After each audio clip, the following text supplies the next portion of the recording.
What is up, guys? Welcome back to another tutorial. For today's topic, I'll be showing you how to fix party animals, logged and failed, please try to log in again, error. Now to fix this, first is you need to check your internet connection. You need to have a stable internet connection to play the game smoothly. Now, go ahead and search for the internet speed checker on your browser. Run the speed checker and see if you have a stable connection.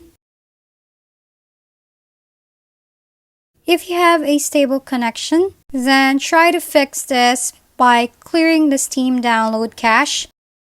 To do that, open your Steam application in your computer. At the top left corner, tap the Steam icon. Then in the pop-up menu, choose Settings. Click on the Downloads option. Then look for the Clear Download Cache. Beside it, click on Clear Cache. Click on the Confirm button. Then the Steam will now restart. After that, open the Steam. Then launch the party animals and see if it fixed the error. If you found this video helpful, please like and subscribe. If you have any questions, drop them below and we'll see you on the next video.